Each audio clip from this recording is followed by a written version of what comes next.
Hi, Hello. Hi. how are you? I'm doing fine. First of all, thank you for accepting the invitation. Like, really, really, really, really, really, because I love the movie. Oh, thank you. And it was like, among all the movie I saw, A Youth for Ghost was the most important. And I wanted to talk with you. Mm, Like, because I have so many things to say about this movie. It's so good. And I have so many questions that I'm so happy that I can talk with you. yeah, great to So hear. thank you. Yeah. I'm happy to be, yeah, I'm happy to have this interview. Yeah. We can start with the introduction part. Maybe for the one who just discovered you, maybe you can introduce yourself. I'm Ratchapoom Boonbunchachoke. My nickname is Uy. I'm a filmmaker, writer, director based in Bangkok. Yeah, and I just made a first feature film called A Useful Code, which premiered in Cannes Critics Week. I'm curious to know a bit. I like to ask this question every time. Why did you choose the movie industry? Why this field? How did you decide to become a director? Um,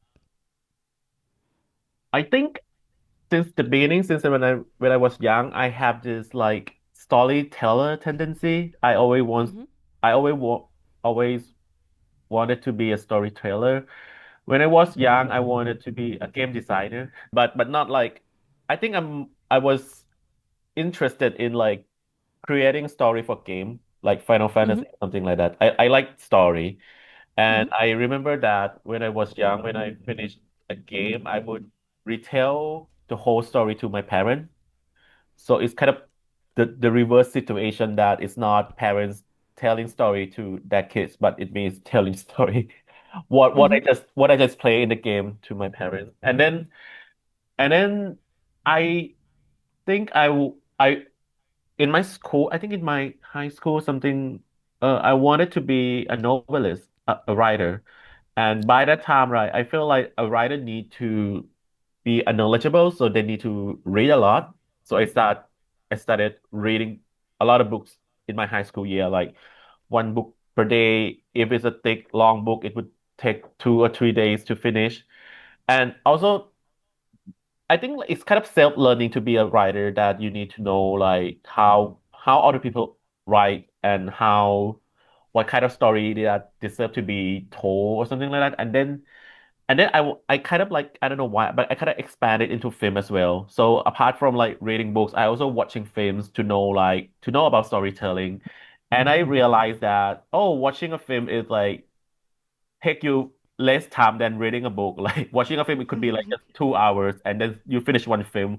But a book is would be 2 days. And then I start like okay, I and then I kind of I found myself liking films and the idea of like making a film during that time. So so when I so when I finish my high school and I need to go to university here in Bangkok, I chose film. Yeah. I don't know. When I study, I kind of disillusioned that I was disillusioned that it's not that pretty or or glamorous. It's kind of hard industry to work within. Mm-hmm. And yeah, but I feel like I don't know anything else to do, maybe. So I just think like since I was graduated from the film school, I always work in the industry in some part like as a writer or in the film festival or something like that. So I think like it's just like I don't know what other I don't know other option. I don't think I have other options, so I just stick with film Mm-hmm. in any stages. Yeah. Mm, interesting. And do you have like any favorite movie or director maybe that had some impact on you? Actually a lot. Actually I like Jack Libat. I like Marco Fellini, Italian. I like Vanish Ritter, German. Shomta Ackerman, Otai Ossolini, Georgian, Manuel de Oliveira, and Chelsea Montaro, Portuguese. Nagisa Oshima, Shuji Terayama, Ho Xiaoxian, of course. Yeah. Yeah, I have a lot actually. I was a film nerd. Yeah. And if you had to recommend maybe one or two movies, Oh, like the room is burning and you have to save two movies. I think I would save Vanished Little Malina. It's a 1992. Oh, I'm not sure, 92 or 91. It starred Isabel Huppert. It was crazy. I watched it in my in my last year in my high school, there's a film club here. It's in Bangkok that screened the film. The copy was like, I think it was 16 millimeters that they asked Goethe Institute from Germany to send it into Thailand, and Mm-hmm. that's great. It was quite in a poor quality, but nowadays I saw that it's like it's already restored and there's a restored versions available now. It was on movie a few months ago. I don't think it's on anymore, but it was crazy film. It's kind of like it was very eye-opening for me when I watched it first time that oh, a director or an artist could do this in a film like so free, so wild, yeah, so crazy. Yeah, that would be my recommendation. How would you define maybe your work? I know it's difficult because your style will evolve with time, but right now, how would you define it? I think I always say like it's like a combination of silliness and seriousness, combination Mm-hmm. of campy and I don't know, campy and something concrete or something like that, something high and something low. I kind of like to mix both sides of it because I think I'm more interested into to make a film to tackle a serious issue with like a silly manner, like a or comedic manner, funny, ridiculous gesture or something like that. It's I think when you make a drama film about something serious and it's like the form and the contents kind of perfectly align with each other, I think as I found that I find that quite boring for me. So, but I mean, some other filmmaker like could could could could do it better, but for me, I feel like I don't know how to do that kind of film, and Mm-hmm. it's kind of boring to me. So it would be more exciting for me to make a film that like it tackles some serious issue, but the manner of it, the gesture, or the how we treat the subject is in some kind of like unexpected manner. Like, oh, it's so silly. Yeah, it's so ridiculous. And I would define my work in that way. It's yeah, it Mm-hmm. contains both sides. Like, yeah. Mm-hmm. I see. So maybe let's go directly to A Useful Ghost, Yep. one of my favorite movie of this year. For the one who just maybe who haven't watched it yet, maybe can you introduce it quickly without spoilers? Yeah, it's a film about a woman who died of dust pollution in Thailand, and like she still care for her husband, so she returned as a ghost and possess a vacuum cleaner in the household, and this haunted vacuum cleaner try to reunite with the husband, but the husband family are also like so not happy. They hate the ghost. They hate this ghost, so they try to break them apart. But this ghost in the vacuum cleaner try to stay and insist that she's not harmful. She wants to be useful to anyone. So please accept her as a member of family again. The premise of this story is very interesting and intriguing. Yep. So I would like to know how did you come up with this idea, choosing a Oh, vacuum cleaner? um, because logistically, vacuum cleaner is easier to work with than washing machine. On the first thing. Yeah, because like washing machine, they don't have wheels and they are more difficult to move. Yeah, but for the serious answer would be that initially in my first few drafts, like it's not vacuum cleaner yet. She's just a ghost. She just appeared in a human form.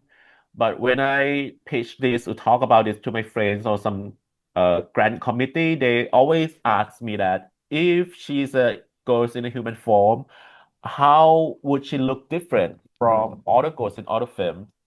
And yeah, and I wasn't like by that time I was still developing the whole screenplay, so I was still like trying to put things together to see the whole picture. So I didn't particularly pay attention to how the ghost would look like. Yeah, and people would keep saying like if she so I just told them that oh maybe she just like have like a pale skin like a makeup like a ghost like a actress will wear makeup that to make them look pale or make their skin look a little bit rotten like grayish greenish Mm-hmm. green like something like that and most of the people would respond something like oh that's not very original that's like a zombie or something like that and then like okay let's I feel like, oh, okay, let's come back with something more original. So so yeah. So after that, I did some research about how in history of cinema, how cinema visually depict ghosts, how you could how audience could say that, oh, this person is a ghost and this person is a human. How cinema signal that, and then there's a lot of ways options to do it. Like as I said before, or some makeup that the skin look paler than normal human, or the ghosts look translucent, some special effect like that make the figure looks translucent, or the ghosts Hmm. are floating, the ghosts don't have feet or something like that. And then there's this traditions from American cinema in the 80s, poltergeist, that ghosts are like technically invisible and but they try to communicate with the living by like moving objects in the house, like opening windows, like turning on TV, turning on and off TV, something like that. And I was struck by by that idea of how ghosts are in the object, and they they don't appear as human to other living human, but they like in the object. And I like this Hmm. kind of idea because ghost is already something like a subhuman. They they look like a human but not quite. They're almost a human but not quite because they're dead already. But also that goes in the machine, goes in the electrical appliance, like make it even more less human. And I like kind of like that idea that goes reduced into an object. And because dust pollution is like it's in the story from the beginning, from the first draft. So I think like it kind of makes sense that if Nat the main character, like if she come back, would she be what appearance that she would be in? It would be yeah, vacuum cleaner. Yeah. How did the script, maybe from a useful ghost, evolve? You already said a bit about the ghost that it was not supposed to be a vacuum cleaner, but Mm-mm. for the rest of the story, did Mm. the story changed from the first idea to the final draft? Um, I think like because the film took many years to Hmm. complete, and during that time, like there's so many things happen. I mean, like in Thailand, actually, because there's a COVID, there's like a protester against like I think uh I don't remember what exact year, but until 2023, for almost a decade, Thailand was under military regime. Yeah, Hmm. we are not democratic country by that time. Like for 8 or 9 years, we live under military regime. So there's a lot of like protester against this regime as well. So I felt like the situations kind of escalated towards the end of the regime. So in the in reality, there's protester, there's arrest of activists, and that somehow inevitably affect affected how I develop a story as Hmm. well. Yeah. Since the beginning, I feel like the film needs to apart it needs to transcend from like some family issue, like this personal mothers-in-law and the daughters-in-law rivalry. It would transcend into something bigger, more collective, more social. But why I was writing it, and the outside world has like also has their own evolution development as well. So I feel like it's kind of like mixed. Yeah, I intended from the beginning that somehow like the story would expand, but Hmm. if I wrote it in another years, it might turn out differently. I always thought that the usefulness of the ghost, like to whom the ghost would be useful. And I think like it's always people's in power for me, from my side. But I'm still thinking like I was thinking like how can she be useful? Because like we had a title, I had a title already, a useful ghost, but I'm not still not sure like what kind of usefulness that she could be, that she could Hmm. represent. And in Thailand, normally if the ghost is useful, is that like the the the late member of your family that already died, like they might visit you in your dream and tell you the lottery number, that so you can buy it for the next round. And then when you win the prize, you get money cash or something like that. And that's like how useful it is for gold. It normally how Thai people interpret usefulness of the goals. But I Mm-hmm. found that it's quite uncinematic. Like it's not fun to make a film about goals who tell you lottery numbers. So but I like the idea of how we believe that ghosts can visit you in your dreams, like dead people can visit you in your dream. Yeah, especially the Mm-hmm. loved one. And I think like dream is something very, it's like a property, but it's not totally owned by you. It's so intimate, it's so Mm-hmm. personal, it's something that you carry within you, but you yourself don't know what it could bring. Like dream is kind of special and dangerous. Like it can be like it can be it can store some trauma or some scary thought that you would admit yourself. But I'm interested in that even the person who dreams could not control their dream, but there's someone who can like look into it and like monitor the dream, and there's a ghost, and that's the ghost. And I'm also was inspired by a book, a novel by Albanian writer Ismail Kadare. He wrote a book called The Palace of Dream, which is like Mm-hmm. it's like a dystopian novel, like set in a fictional country that they have this ministry called Ministry of Dream. And in this country, every day in the morning when people wake up and before they go to their work, they would visit their district and report what they dreamed last night to an officer, and then officers will collect stream of people throughout the whole country and send them to the Ministry of Dream in the capital. And then like there's another set of officer in the ministry like that they analyze the dream to see who could be potential rebel or Mm-hmm. natural traitor or something like that. And I found when I read it, I found the idea quite exciting and very very intriguing. So it's kind of influenced me how to see dream as some kind of like big data, like that, like a data that people in power try to analyze and process and use it for their own benefit or something like that. Yeah. So it's kind of like, yeah, it's not set in the beginning, everything of it. Like it's not like, okay, I'm gonna make about film about a woman return to her family and try to be useful. And then it kind of like slowly shift, like how can she be useful?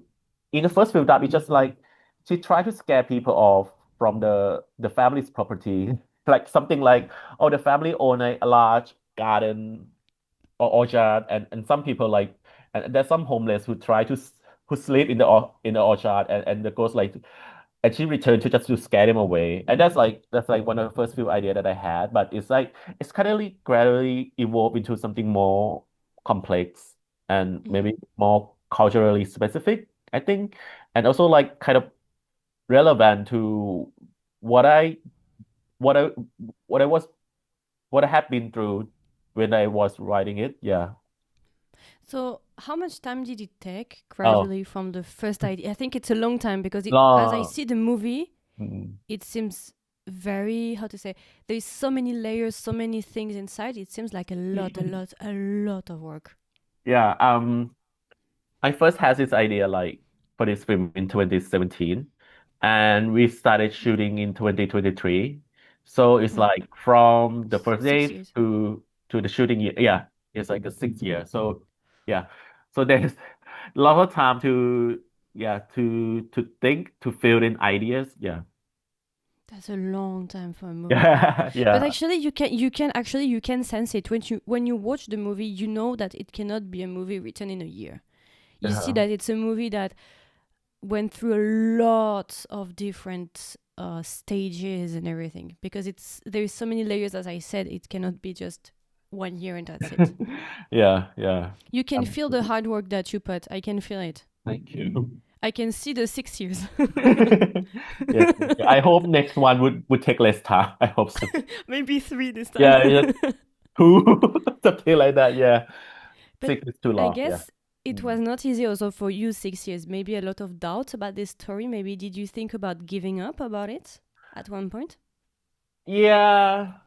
I'm not sure why, but I work with like super producer and they trust in my project. But I don't know, like I feel like I kind of feel that they would help realize this project eventually, despite all the hardship, all the difficulties. Yeah.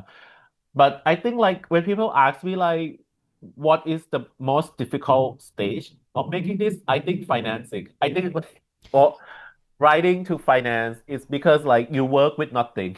You work with emptiness. It's not shooting or it's not editing because like by the time you have money, you have crew, you have something concrete, something tangible in front of you that you could work with. But Hmm. when I was writing and when we were looking for money, it was really difficult because there's so many doubt like whether like oh is it worth it or do people gonna like it? Do the committee gonna give us money or something like that? It's there's a lot of yeah, anxiety and doubt, self-doubt along the way. Yeah. Mm. Money is always the problem most of the time. Yeah. Financing, Yeah. from what I heard with different directors, it's always the core problem, I would say. Yeah. It's very hard. Yeah. And for the filming of the movie, how much time did it take for you to film this movie? Um, it's like I think it's 25 day 25 shooting days within two months. That's Yeah. short. It sounds Yeah, very it's short, very quick. very quick. Yeah, it's I think it's normal in Thailand. Even it's I think it's even more longer than usual commercial films shot here. Like Hmm. nowadays people would take like 15 days, 15 shooting days. Yeah, in a month or two. I mean, like it's 25 days across 2 months. So yeah, Hmm. yeah. Okay.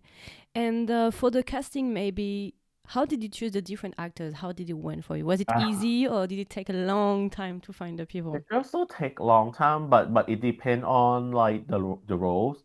Some roles are difficult to find. Some roles is quite easy. It also difficult, but less difficult. For Davika,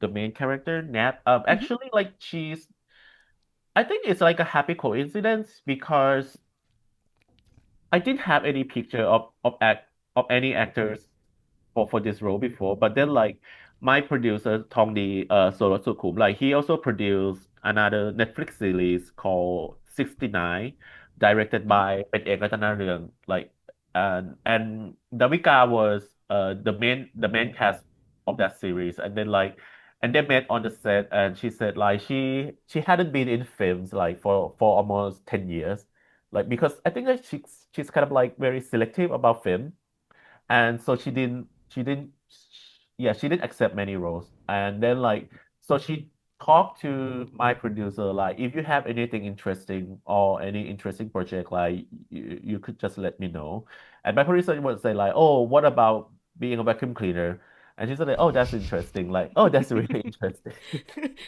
That's a good way to approach someone. How about a Yeah, vacuum cleaner? I think like Davika is like a very famous actress in Thailand. She's like Yes. one of the top tier, and I think that she has been in any kind of roles for commercial work, commercial film and TV series, and like I think for her she wants to challenge herself as an actor. Like the next step would be like okay, the next step would be like play in like perform in some independent weird films. And I think like to be a vacuum cleaner is kind of fit perfectly. So I would say like it's a happy coincidence. And the rest of the cast we found through casting process mostly.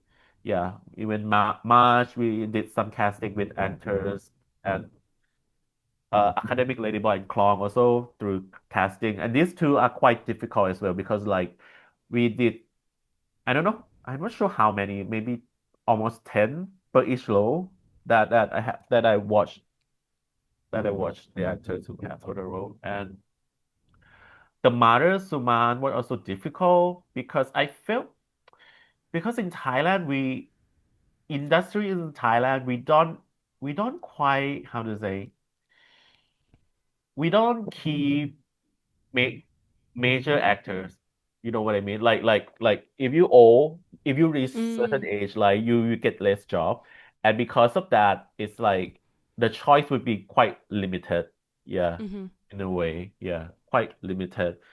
Uh, yeah, yeah. So it's quite difficult to find like older actors to be in the role. Yeah, Mm-hmm. but I'm very happy with Opacity. Yeah, Mm-hmm. yeah, And for me, one of the part I really liked is the visual part of the movie, yeah. and particularly the choice of colors that Mm, seemed the composition in general, but the colors seemed very, very intentional. mm, And I mm, wanted to ask something because immediately when I saw the vacuum cleaner that was red, and mm, also there is a car that is red, I thought about something because I heard sometime I don't remember when I heard that there is a theory about colors that if you put something red in somewhere, it will automatically look more aesthetic mm. and it will maybe catch the eye easily. Yeah. The red color theory or something. Was it like on purpose this color red, or is there like another significance? Uh, yeah, of course. I think it's more like because red is beautiful, and as you said, like when you put something that's strikingly red, so visibly red in the frame, like it kind of catch your attention immediately, and I kind of like that. I also like I like this kind of red that you will find in old movie, like how old films from the 50s, like they have different way of of the colorist of the coloring the film. So Mm-hmm. everything looks artificial, and I like kind of like that. I like artificiality. I like the film that keep reminding audience that oh you're watching film because it's also I would say it's also uh meticulously composed Chosen. the Mm-hmm. image. Yeah, yeah. So yeah, I think like the first reason would be like it's beautiful, it's very attention grabbing, but because in Thailand we have like uh how to say like we have in Thailand in Thai politics we every color has meaning like this Okay. red stand for this yellow stand for this party for this da, da, da, da, da, da. So so normally when I had this like kind of like interview or Q&A in Thailand, people would ask like, do you try to mean this by using this color? But to be honest, like I use every color for because it's beautiful. Mm-hmm. Because I know that whatever color that I use, people will interpret it anyway. So I just like keep it. Oh, I just use it for aesthetic reason. Yeah. So red is yes, it's it's grabbing. Yeah, it's attention grabbing, and it's immediately you will see it immediately when you see it on the screen. So yeah, that's the Mm.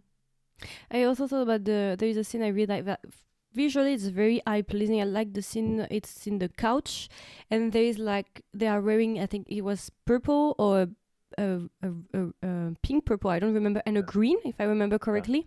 There was like I really really like the choice of color that you made in the different things Mm, and how you put them together visually and it gives also this sense of unreal dreamy like mm, because it's sometimes the how to say the environment where they play it's mm, not it looks like our world but not totally like our world. It looks mm. like a world just aside ours with the Yeah, yeah, colors yeah, everything yeah. seems so I really like and at the same time it's a bit yeah it's dreamy like it Mm, feels like a dream yeah. so I really like the overall aesthetic of the movie. And did you right away knew you would make this kind of aesthetic or did it came along the way or did you had someone to help you on the set for the coloring the clothes and choosing everything?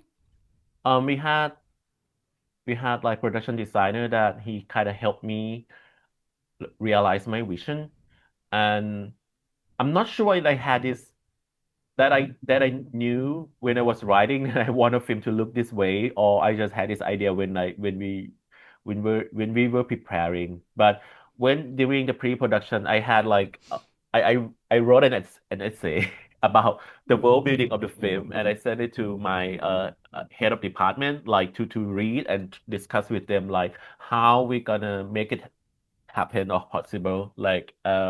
I was there's like a few keywords that I would use in the in an essay like I want the film to look elegantly perverted and perversely elegant. It should look so Mm-hmm. beautiful and also something like naughty or silly underneath. And also I also was philosophically inspired by naive art. Cool. Naive art is like the school of art that practiced by an artist who already skillful, but instead of like paint a very conventionally beautiful picture, they would paint like a child. Mm-hmm. Yeah, but when you look at the picture, you will see like, oh, this is done by someone who is so skilled, like the color, the drawing or something like that. But instead like of draw a person in a very realistic feature, they draw it like a child and paint it very beautifully.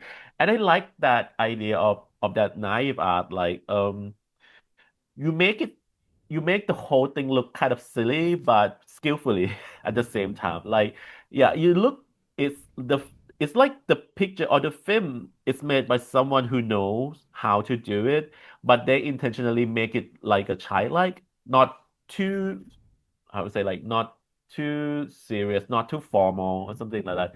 And I was inspired philosophically. Like I was inspired by that idea, by that Mm-hmm. thinking of this cool naive art. So that's what I also discussed with my team that I want the film to look beautiful, but somehow it should not look like it's done by like I don't know, like a pro, like a too much. Mm. I don't know how to put it. Yeah. You wanted to keep it a bit more modest, like you didn't want it Yeah, to go yeah, over the modest. top. Yeah. Like a kind of like modest, a little bit humble, but like you say, also dreamlike and childlike, like a child trying toys, like playing with toys, something like that. I want that feelings in the film. Yeah. Mm-hmm. And did you had like any scene maybe that was challenging for you, like to film? For me, it would be like the last scene, the revenge scene, because like we shot it Mm-hmm. in the night.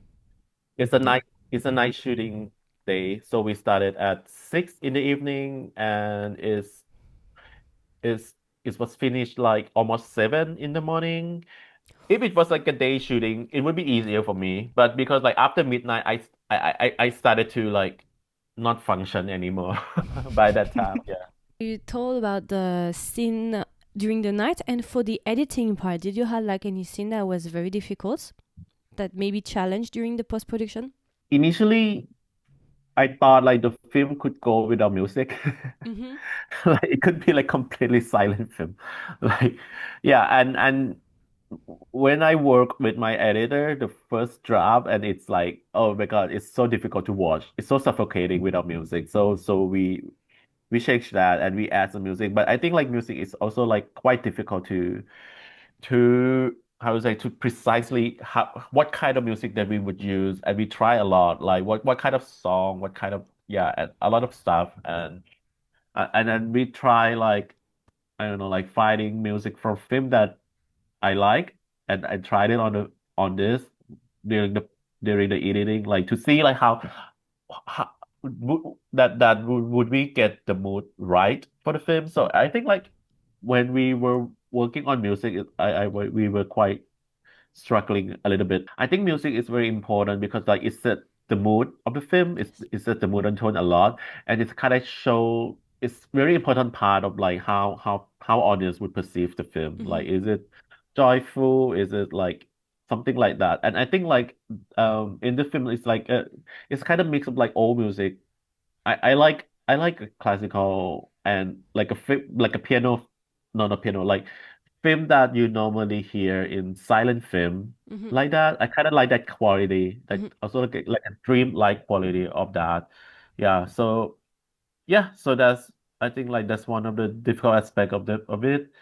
And maybe there's some sequence or scene that we initially didn't know how to decide like what kind of arrangement or order that we should tell the story, Mm-hmm. but that's not too difficult. It was difficult, but that wasn't like the big part of it. I think the music was quite a little bit tricky in the beginning. Yeah. Mm. And about the movie, do you have like any fun fact maybe for the audience that maybe they didn't catch? They don't know maybe or didn't. Didn't catch. Some people ask me if I saw a ghost during shooting this. No, I didn't, and I thank God for that. But like some of my crews, like they also they ran into ghosts while we were shooting. Like there's like this one of the casting team and continuity, like they stay in the same room in a hotel when we shot the scene. Um, the island scene with the industrial complex Hmm. behind. We shot it outside Bangkok, so we like went outside and we stay in a hotel. And I remember that the next morning they told me that like they stayed together in a room and like late at night, I don't know, like they woke up one time at night and they saw a boy standing at the end of their bed. And then they changed the room. And we learned later that the hotel was renovated from a factory. Yeah. So that's one of the fun fact. Maybe to work with a vacuum cleaner is also a little bit challenging. We need like a mechanic team, which is like a different separate set of staff that to just to come to solely Fix it. controlling. Controlling. No, no, Okay. just to control her. Yeah. Because like she is like a shell because inside is there's nothing. She could not suck. She could not do the vacuum job, but it's just like the red shell and inside is a motor Hmm. that we put the motor in it and we could control it by remote. It's more like a toy. Hmm. Before the shooting, we went to see the team to practice controlling her, and it's kind of interesting. Yeah. What is your favorite scene from the movie? I think it would come to the nipple scene and the monk Me scene too. because Me they too. are funny. Me too. Me Yeah. too. Me too. I agree.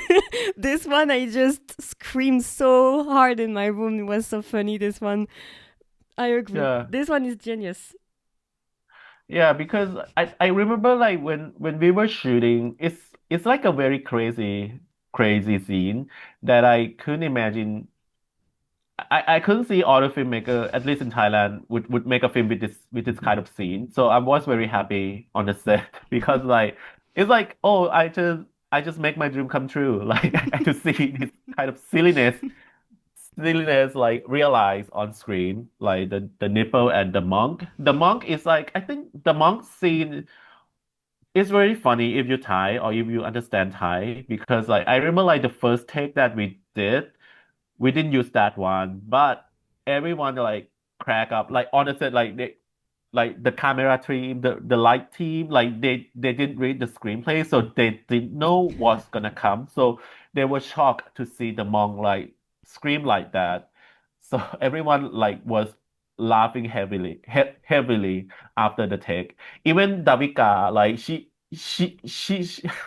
Davika, like she was on the same in the shot, but she couldn't help herself, but she tried to hold the laughter. Like she couldn't help herself, but she laughed on the shot as well. So it was very funny. There's a gap between the attitude and what they say, and this is what creates the Uh, humoristic side, I feel. yeah, that's also difficult to grab. Like because with with with the mechanic clown and academic ladyboy, we had like a few rehearsal just to get it right. Yeah. So so during the rehearsal, academic ladyboy, like eventually we found that for him to perform is like he need to every sentence that he says in the film, he need to add he need to add another word Hmm. in his mind. Like it's like he need to add maybe. It's like when you say like, oh, there's a ghost, maybe you know like Interrogative. yeah, it's like you need to add this sentence, but you add it in your mind. So you say maybe in your mind, and it make your expression like kind of like it adds some dimension to the expressions. Like it's something like that. Yeah. So it's just not like total flat acting. Between, because right now you're currently doing a lot of festivals, Mm, between the Thai audience and the international viewers, like, were there like different way mm. to react Did you notice like different way to Oh, take the movie? yeah, yeah, of course, of course. Um, in Thai, I think like for international audience, they tend to read the film through their own lens. So I think like the keyword from them would be like, oh, the film is a critique of capitalism. Mm-hmm. But for Thai people, it's more like, oh, it's a critique of authoritarianism, because we lived in the regime Yes. before. Mm-hmm. So it's more about like the film is like a attack to the political system Mm-hmm. here and less economic. Mm-hmm. Yeah. So I think like it's kind of different take, but I think like it's good because like it's shown that the film has like a universal aspect to it that anyone could take and enjoy what what what they I don't know like their own reading Mm-hmm. yeah so so I think that's one of the main thing and also like um I think for Thai people like we don't have many political films and our political films mostly are independent films and they tend to talk political issue in like a Mm-hmm. metaphoric way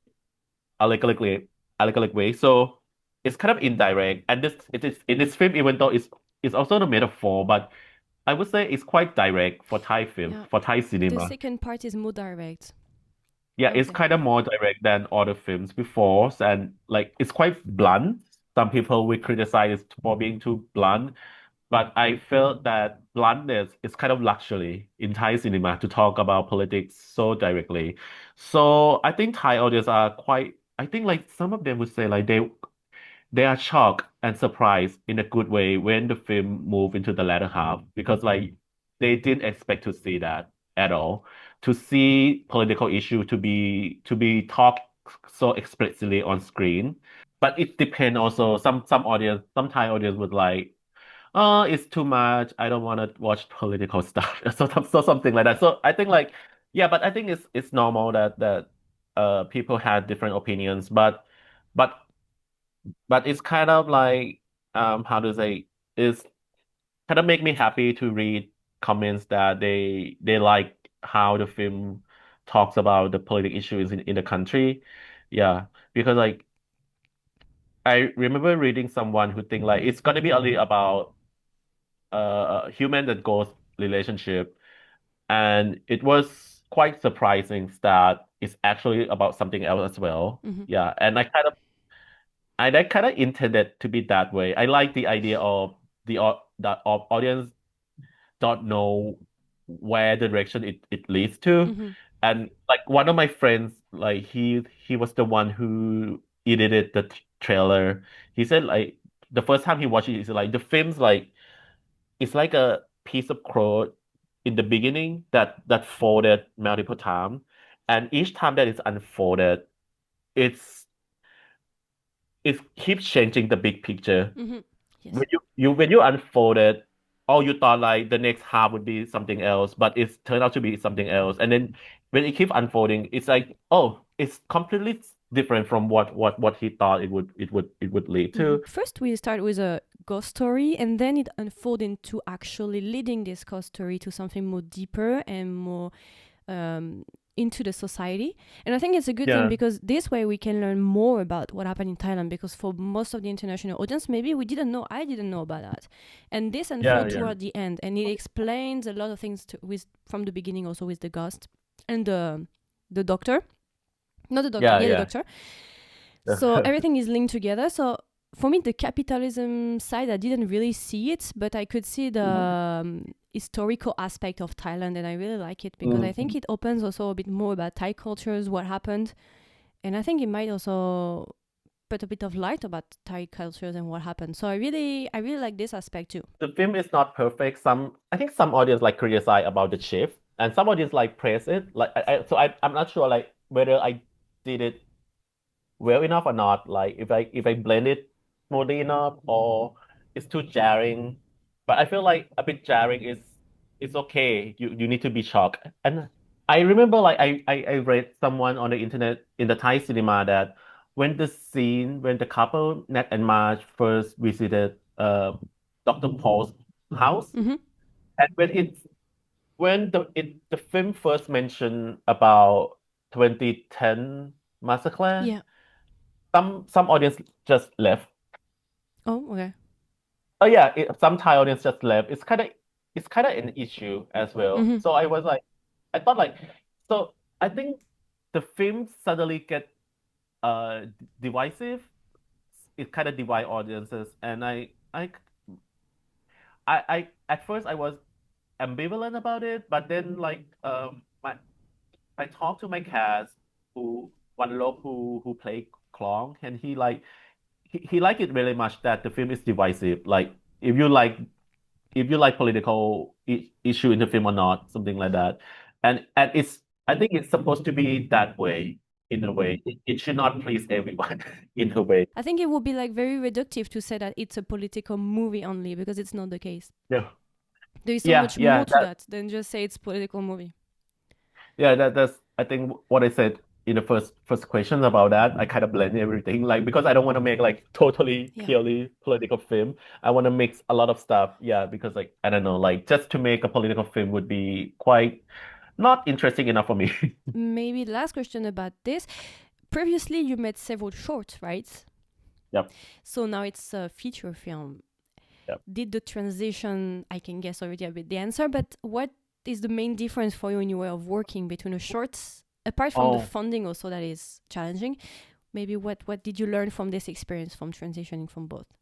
I think short film is kind of more like a freer form of expression. Mm-hmm. Short film you can do anything in short film except make it long. So, like you can make a film like without human character. You can make a film that's just composed by voiceover. You can like split multiple screen or something like that. You can try so many things in the short film and people would not like mind because it's a short film. It's like only run for a few minutes at this end.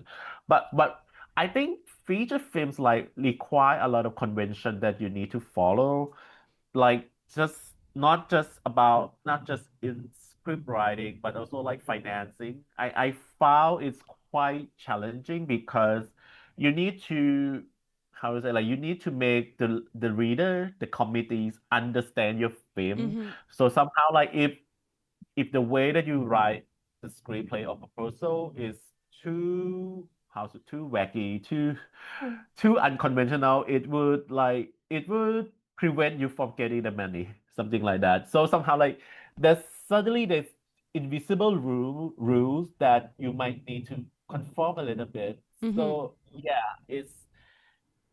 but I kind of struggle with that initially.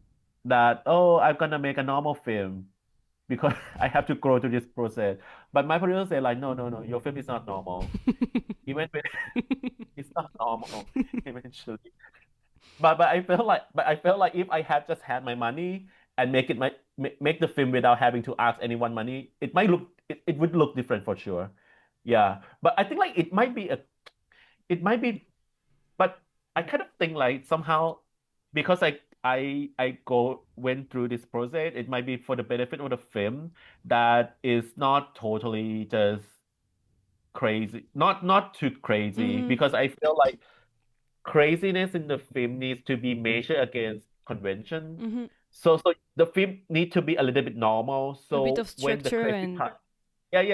It should not be totally crazy throughout 2 hours. I think it wouldn't make sense in that way. So I feel like so when we try to work through the structure of funding and like talking to many producer and stuff, like it's kind of shaped the film to be well balanced, I would say. mm-hmm. I feel like film is like collaboration. It should not be left solely to the director's hand. Somehow his ego many times his director's ego kind of destroyed the film. So I think like yeah, maybe it's part of the job to work with other peoples Mm-hmm. and to balance like comments and stuff. Yeah. Is there Right. something else that you want to add for useful cost before we go to the last part? Um it has happened to be uh in your nearby. theater watch it, please. Yeah. Yeah, I want the film to be watched, yeah, And by many also people. the DVD version will be released in, let me not say, January in France, if I'm not Yeah, yeah, yeah. mistaking. I don't want to say mistake, Yeah, but I think it's January. There will be also the DVD version. Do you think that this movie maybe will be available in a platform in the future? it was acquired by American distributor. And they're gonna release it in theater like next January, this January as well. They just released poster 2 days ago, Mm-hmm. American version, and also because like this distributor is like is they also have platform Mm-hmm. vendor for horror film, but I think like it's only limited to US state. Mm-hmm. So I'm not sure if yeah for non-US outside US could watch it. But I believe that I don't know. Because we have Thai platform as well Mm-hmm. that's gonna stream it in Thailand, but it's like a only for Thai. I'm glad that they have DVD. I mean, I'm glad because in Thailand now no one release DVD anymore. So if it's a Thai film that people would wanna correct this physical medium, they need to buy it from like yeah from outside. Yeah, And I heard also that this movie will be representing Thailand for the Oscar, isn't it? it is, but it's not anymore. Oh. Yeah, because someone just messed up with the document process. They didn't submit the documents in time, which everyone's involved found it quite weird and yeah, and sad. Yeah. I don't know what happened. I mean, I sincerely don't know what happened. My producer's still speculating what what happened during the process, but it turns out that someone who is responsible for submitting the document, they didn't submit it in time. So Mm. yeah. I'm a bit annoyed. Yeah, yeah, I mean, I'm because annoyed. it's like what? It's like you cannot think of this kind of mistake. I mean, like it's how I don't know. I I'm don't know how is it difficult to submit the document in time. I don't know. I'm annoyed But because I know that if the movie was in the finalist, I know it would be a very strong competitors, and I'm annoyed because this would have been the way for people, because we know that once a movie won, let's say for the Oscar, the movie will be mm. distributed way more. There would be more publicity, so it would have been a way for the movie to be more. This movie is so good to just. Yeah, I have to admit, yeah, I'm a bit frustrated right now.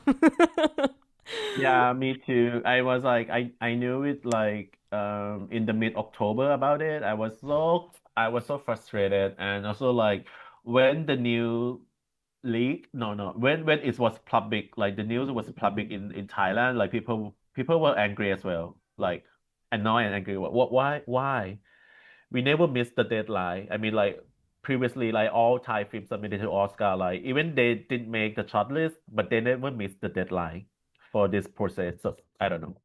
In the future, now that the movie is already out, either like a genre that you would like to explore, maybe in the future, something that you would like to, either a story or a genre that you're interested into for the Oh, future. yeah, yeah, yeah, yeah.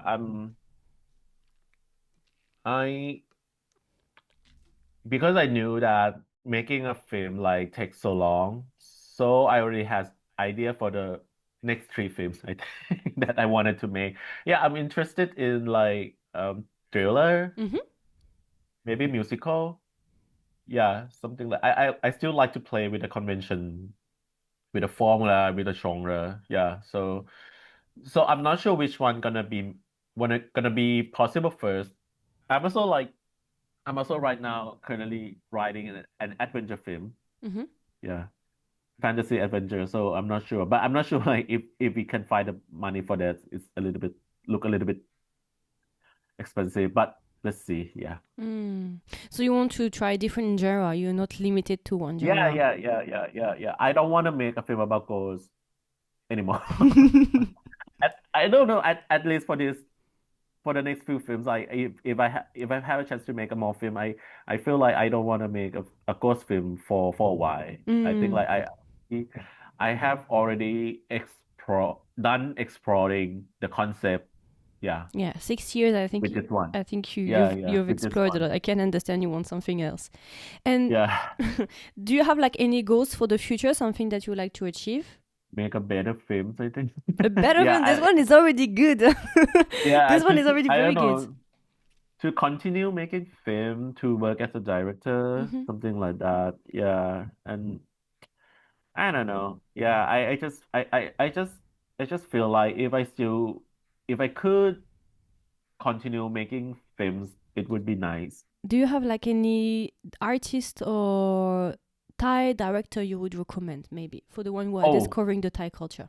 apart from Apichatpong, um, let's say the oldie. I like this old director Ratana Pestanji, Hmm. Lat Pestanji. I think he's like a father of modern Thai cinema. He started making film in the 50s. He only made four features, and he died in the 70s while protesting against government to help Thai films. He had a stroke while Hmm. speaking to government, so it's kind of like sad and romantic death. And I think his first film, Country Hotel, is a Thai masterpiece of yeah, it's a masterpiece of Thai modern cinema. It's just surreal. Hmm. It's super weird. Hmm. It's super weird that when I first watched it, I was so shocked that in the 50s, some Thai guy could make a film like that. Yeah. It's so weird. Yeah. And I think maybe some of his films should be available on YouTube because it was so old. Hmm. Yeah, with English subtitle. He only made four films, so it's not hard to complete his filmography. Yeah. And maybe for more contemporary, yeah, I like Navapol Thamlongrattanarith. He made a film this year called Human Resource. I haven't watched it yet because it's not released in Thailand yet, but it was premiere in Venice. Yes, I And watched it. yeah, oh really? Yeah, I haven't watched it yet. I It's good. hope where did you watch it? GDH gave me the link. Oh, cool. Oh, you have you have personal connection. Yeah. I would love to watch it. I'm gonna fly to Singapore tomorrow for the festival. I think I'm gonna catch it there. Yeah, and also maybe Anosha Suthi Vichakornpong, also a female director currently working. I think she's making her fourth feature now. Her first one, Mandan History, is very beautiful and it talks about history as well. And by the time it gets dark, her second one is very complex, very very challenging. And the third one is like I think Come Here. Yeah, something because she also makes some art project and it's kind of mixed with whether it's his film or his art project. Yeah. Okay. Any final word for the listeners as we are finishing this interview? Okay, thank you so much for having me here. It's such a pleasure, always a pleasure to talk, yeah, and to talk about films and inspiration, yeah. So I hope like if you happen to be in a city or in your neighborhood, the film screen, just go and watch it. And yeah, I think you get something from the film, whether you like it or not, but it will stay with you for a while. Yeah, thank you for making such a great movie. This is one of my Thank favorite you. movie of this year, and I will try to talk about it as much as possible. And I hope that in the future it will be more easy to access it so everyone can watch it. That's my wish because this is too good to just leave it here and then forget. Not possible. For me, it's not possible. Yeah. So thank you again for this interview. Thank you. Thank you, Thank thank you. you, thank Thank you. you, Pat. Thank you. Thank you so much.